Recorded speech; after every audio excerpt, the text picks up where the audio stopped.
یہ جو عنوان ہے کہ ترقی میں ہم بھی ساجھیدار، تو ظاہر سی بات ہے یہ ہم کا کی مراد مطلب ہماری قوم سے ہے، اور یہ بات کوئی ڈھکی چھپی نہیں ہے کہ مسلمانوں کا جو کردار رہا ہے، جو قربانیاں رہی ہیں اس ملک کی ترقی میں، اس ملک کی آزادی میں، وہ لاسانی رہا ہے، بے مثال رہا ہے۔ اور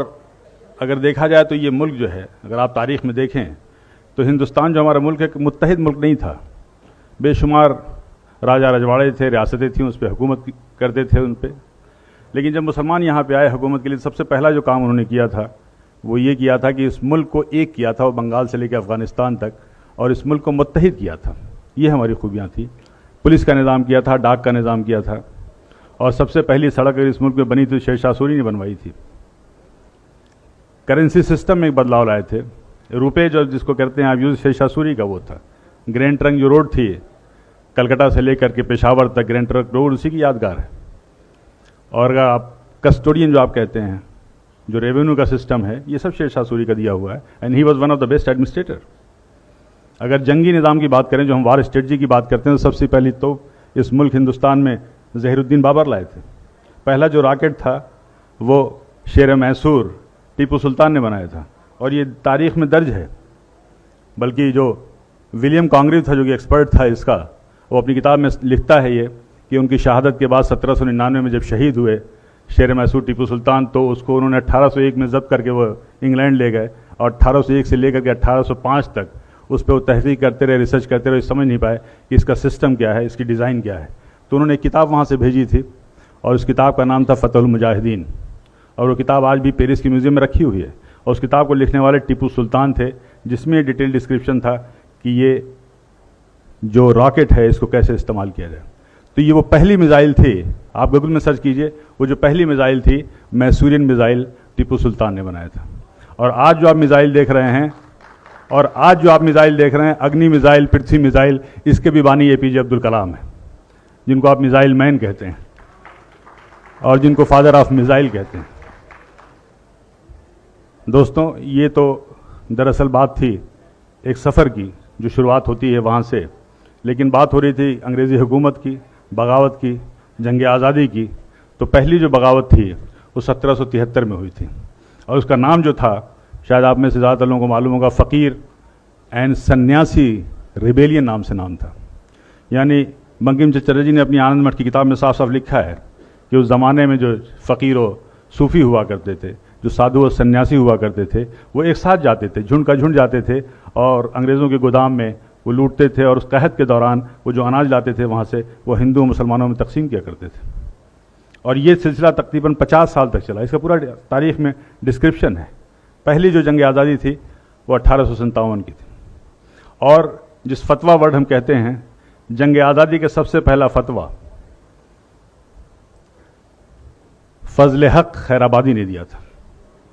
علامہ فضل حق خیر آبادی نے یہ فتویٰ دیا تھا جنگ آزادی میں انگریزوں کے خلاف مہم کا، اور اس فتوے کا یہ اثر تھا کہ دلہی جیسی راجدھانی کو ہم نے فتح کیا تھا۔ لیکن اس کے بعد سے یہ تاریخ میں لکھا ہوا ہے کہ لیفٹیننٹ جنرل ہڈسن لکھتے ہیں کہ جب ہم نے دوبارہ بڑی محنت و مشقت سے دلی کو فتح کیا، تو اس وقت انگلینڈ سے ایک خط آیا تھا، ایک ٹیلی گرام آیا تھا، اس میں صاف صاف لکھا ہوا تھا کہ دیکھو یہ جنگ آزادی جو ہے 1857 کی، یہ جنگ آزادی دراصل علماء کرام کی جنگ آزادی ہے۔ اور ان علماء کرام کے لیے بڑے فخر سے وہ لکھتا ہے کہ ہم نے نہ جانے سینکڑوں علماء کرام کو بغیر کسی مقدمہ چلائے ہوئے پھانسی دے دیا۔ اور یہ کوٹیڈ ہے تاریخ کے فگر سے میں بتا رہا ہوں کہ اس زمانے میں جن 51,200 لوگوں کو پھانسی دی گئی تھی، اس میں سے تقریباً 27,000 سے زیادہ علماء کرام تھے جن کو پھانسی دی گئی تھی۔ گروور اینڈ گروور کی ہسٹری کی کتاب ہے، اس کا ایک چھوٹا سا قصہ بیان کر دوں میں آپ سے۔ اس میں لکھتے ہیں کہ جب شہید بھگت سنگھ کو عدالت میں پیش کیا گیا، تو اس بھری عدالت میں ایک انگریز نے اسے سوال کیا کہ 800 سال تک مغلوں نے حکومت کی، تب تو آپ نے بم نہیں پھینکا، اور ہم نے صرف 150 سال سے حکومت کی اور آپ نے سینٹرل لیجسلیٹو اسمبلی میں بم پھینک دیا۔ اس کا بہت اچھا جواب بھگت سنگھ نے دیا تھا کہ دیکھیے، مغلوں نے جو ہم پر راج کیا ہے وہ ہمارے دلوں پہ راج کیا ہے،